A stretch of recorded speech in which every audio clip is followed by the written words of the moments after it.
the Life Rangers Club, and today I'm going to be teaching you how to train your horse to do the English events. First off, you always want to get yourself into the proper gear. You'll want to take an SEI approved helmet under 5 years. So this one is getting due this year. So we'll have to go get another one. Then, since I'm a real human and I am very messy, my helmet is scratched, so I use a helmet cover. Next, you'll want to take your coat, your English coat, your white polo, my gloves. I like using the gloves because it makes me feel more of like an English professional. Next, you'll want to move on to your breeches, my half chaps, spurs. The reason I use spurs is because my horses are very, very lazy. Then next is the boots. And you touch it up and give it that last final look is some red lipstick to make you pop. So now, since you're all ready, you'll want to go get your horse out of the pasture.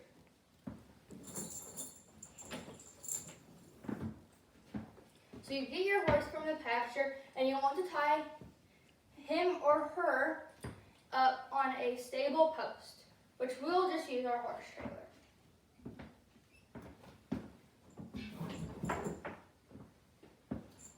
Next, you will want to brush out your horse and make sure there's no dirt or extra hay on the horse, because when the saddle pad and the skin move, it can cause irritation and make the horse hurt. Next is optional, is that you can brush through your horse's tail and mane. If it's super bad, you can use detangler.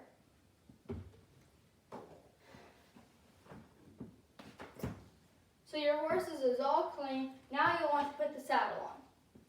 Take your saddle pad. For practice, you can use whatever color saddle pad you want.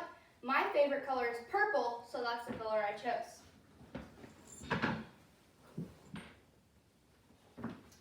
For the English event, showing-wise, you want to use a white saddle pad. And I still have my numbers on it from the state fair because it brings back all those good memories of what I placed.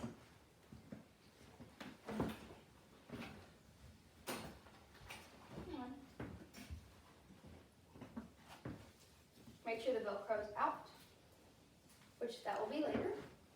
Take your half saddle pad. Why you'll need this half saddle pad is because it gives that, like when you have your horse's spine, it doesn't hurt them. So it's like an extra pillow. Then you'll want to grab your saddle.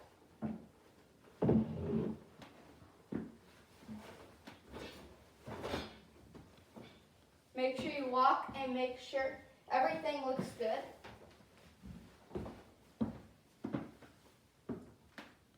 You'll want to grab the Velcros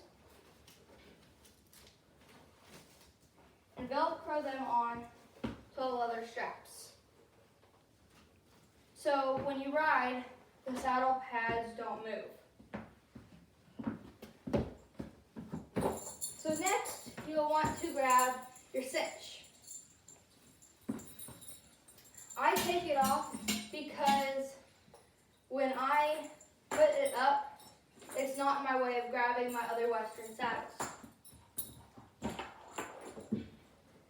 So there is this little hoop thing, and then you tighten the girth. You put it in the hole, tighten it, and then go over here and do the same thing of what you just did on the other side. Horses know when you're saddling them up, obviously, because you can tell by the saddle. So they want to push all their air into their stomach and be like, oh no, you can't put the saddle on because I'm so aired up. So make sure the cinch is loose.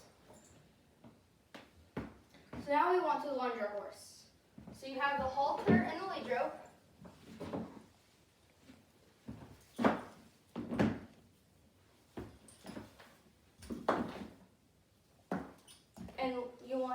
the horse to walk, trot, and lope circles around you. The shoulder and behind is classified as their gas pedal. It makes them go faster. And the shoulder and above, like towards their head, is we call the brake. So when you do that after a while, their air they kind of breathe and they come back together. So then you want to tighten your saddle up again. And it took me a while. My mom had to tighten up the cinch because I was not strong enough physically to do it. So now you'll want to put on the bridle.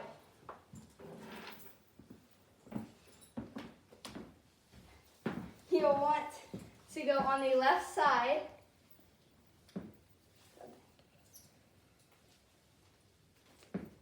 Put your hand between their ears. Grab onto the bridle. And put the nose band on their nose. And put their bit in. You don't want to jam it in and hurt their teeth because you could break it. And if you do that for a while, the horse is like, oh no, I know what's coming because that metal thing in my mouth is going to hurt me. So they will not allow you to put it in. So do it at their pace. And then you put the reins over their head. You'll want to walk on the right side of the horse. So when you walk, you want to go kiss or cluck to walk forward. It's like a showmanship pattern, but in English you do not do the showmanship pattern, but it's just getting the horse used to the bit because it's a little bit different than Western. So that you do all the showmanship stuff, patterns, and you get that horse used to the bit. Well, now you'll want to grab a friend or a mounting block to put you in the saddle. Make sure your stirrups are down.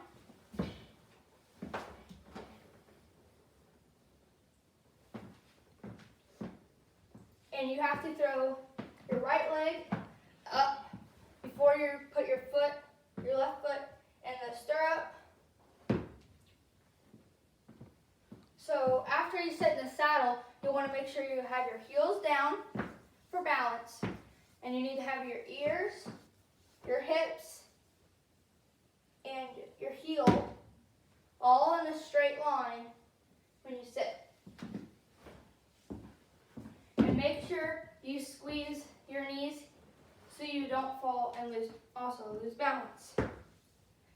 So you want to walk, kiss, cluck, spank. So kiss, if they don't want to walk, kind of nudge them a little bit until they walk. So you get really good at walking. You don't feel like you're about ready to fall off. So you go on to trotting. So this is where it gets a little difficult. There's posting. So the saying for it is rise and fall with the leg on the wall. So when the horse's shoulder closest to the wall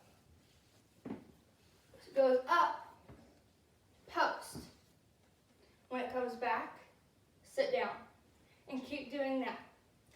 In a pleasure class, when they ask you to switch sides or go the other way, you'll want to make a circle and you want to change diagonals. So you want to do a sitting trot, 1, 2, and then come back. So 2 beats, 1, 2, and back. Then you're back closest to the rail. So when you get really good at trotting, you don't feel like you're going to fall off. You're really good at your diagonals. Even the best people that go to Worlds still have troubles with their diagonals. So now we want to move on to loping. Loping is that faster, looks like kind of the running kind of thing. So make sure you sit back, your knees are squeezing, you're in a straight line with your heels down. You'll want to do the opposite of what lead. So in a pleasure class, you'll want to have the lead that's on the outside or the inside of the arena. So if I was going around like counterclockwise, I want to put my right foot in them and kiss so they have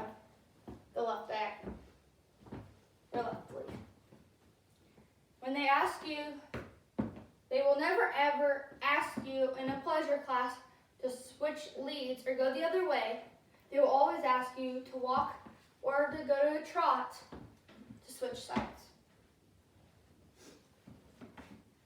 When you get really good at loping, we can work on backing, side passing, and your pivots. So backing, sit back in your saddle and kind of put pressure in their mouth and pull on the reins, go back. Kind of kiss to them till they back. So now we'll move on to pivoting. This is where it gets a little difficult.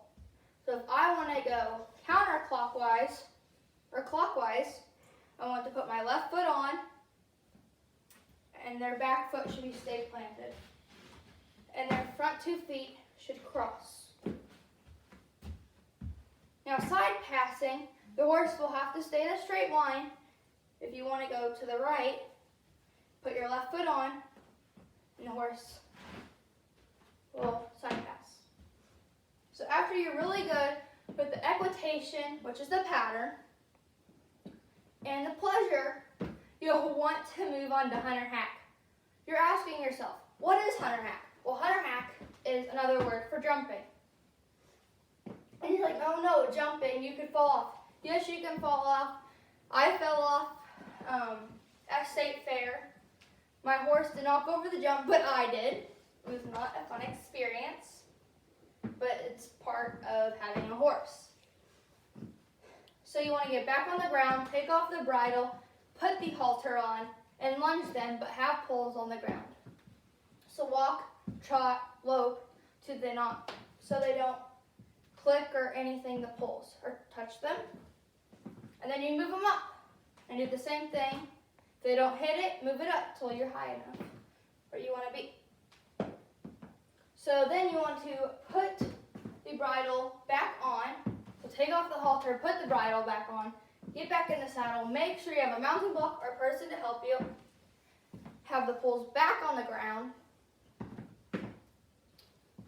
And do the same thing, go like walk, trot, lope, the poles on the ground, put them back up, and do the same thing.